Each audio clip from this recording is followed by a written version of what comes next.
If you're trying to change your life around, you need to dead your friends.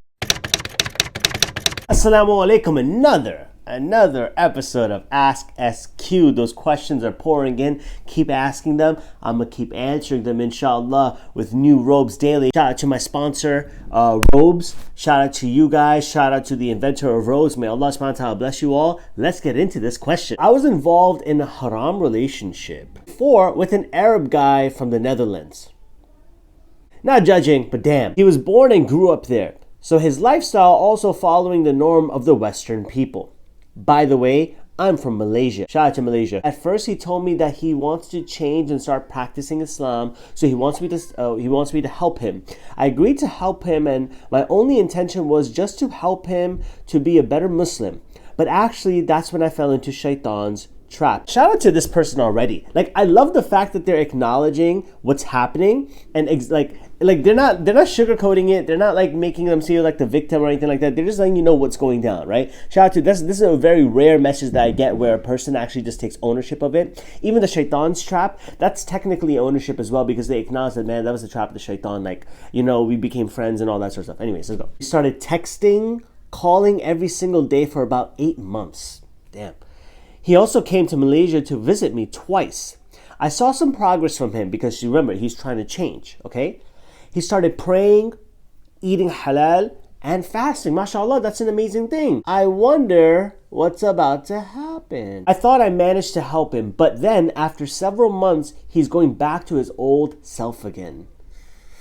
I want to pause over here for a second, because real, true, long-lasting change takes time. You've been living a lifestyle for so many years in one specific way that it's going to take time to remove that jahiliyyah from your life. It's very, very natural. We've been living a specific lifestyle for so long. I remember personally when I had turned back to Islam, turned back to Allah, like when I came, like the toughest adjustment for me was to not hang out with my friends anymore. The toughest adjustment for me was like telling them that, yo, I don't want to go drinking with you guys anymore. And I would fall into that trap of that lifestyle again, because it's really tough. So, you know, I'm not making excuses for this brother, but just know that it's very, very tough that if you're trying to turn back to Allah and you're trying to change, but you still have friends in bad company that is holding you back. So one of my first advices is, man, yo, you need new company. Like, as a person trying to change, if you're trying to change your life around, you need to dead your friends.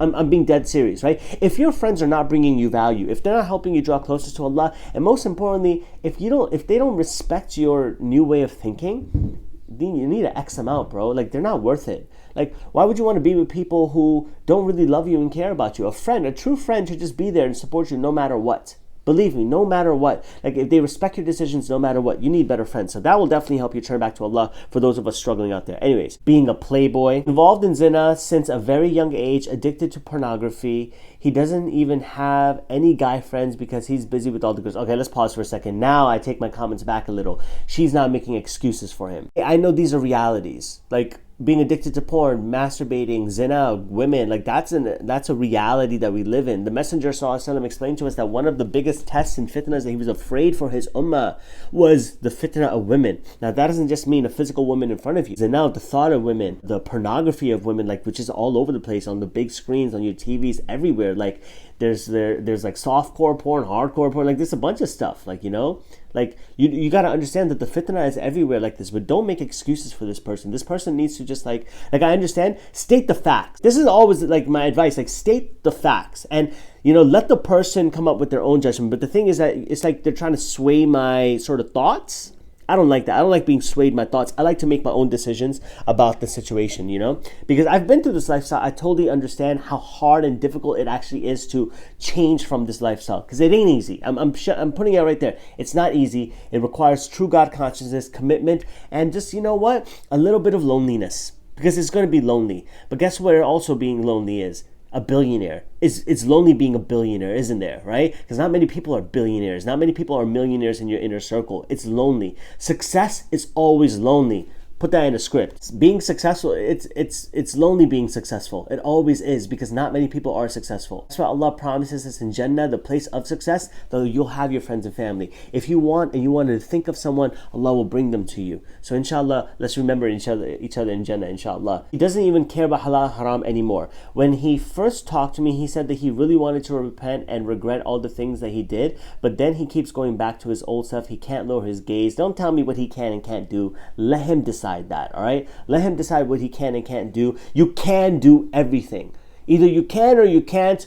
You're always right. I keep advising him every single day. I never forget to make dua for him so that Allah guides him and make him a better Muslim. We have also planned to get married. Ain't going to happen. Maybe it does. I don't want to be a pessimist. I don't want to be a cynic. Maybe it does. Maybe he does change around and maybe your du'as get answered and maybe you get married. Or you understand that maybe this person is not the right person for you. We'll get into that in just a bit. But the thing is getting worse. He doesn't seem to change at all. I don't understand whether I should wait for him or not. Don't really care how many women he had slept with. Everybody has their own past history. I never judged him for that. I believe that everyone deserves a second chance. Everyone can change, even me myself. MashaAllah, that's a true, I believe in that, okay?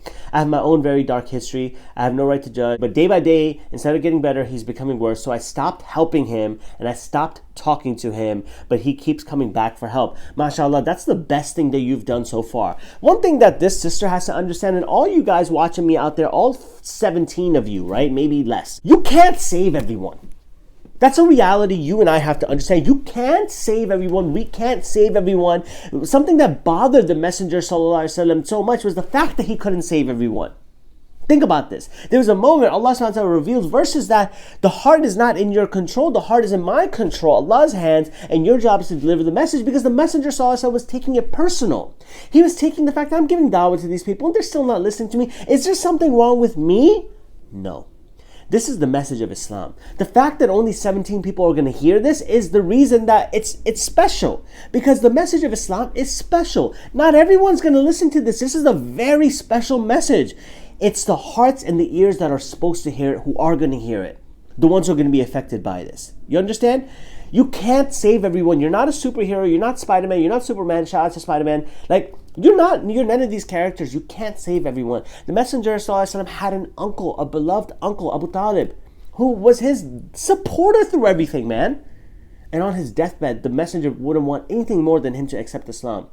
And he proved something to us, that you can't save people. That's in the hands of Allah. So on his deathbed, the Messenger's uncle never accepted Islam. Who are you and I? You think you and I are better da'is than the Messenger ﷺ? No, we're not. We're limited people. Don't take it personal. The best thing for you to do is keep your distance from this person, because they just need to figure things out.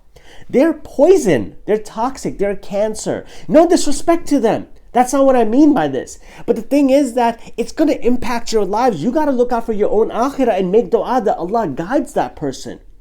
Now, if you are that person who is trying to help people, understand that you need to keep your distance for the sake of Allah, and you need to focus on bettering yourself. You need to make dua for this person, but also make it clear that you're on your own path. May Allah guide you. I'm on my own path. I need to look out for myself, because this person wants to pull you into sin. He feels guilty for doing all those things, but guess what? He doesn't know how to get out, so they come back to you. You're a rebound. Don't be a rebound for anyone, inshallah. Be your own person. Inshallah, Allah is going to take care of things. Now, if you're that person who's struggling just like I was, remember something. Allah subhanahu wa ta'ala is always there for you. You can always turn back to Allah, but you got to change your environment. You got to change your friends. You got to change your settings. If these things are not changed around, you're working backwards. You can't get out of this turmoil, this hardship, these difficulties, these hurdles. If you're still in that same environment, you got to get out. You got to remove those friends and that are blocking you from success. No one's worth your akhirah.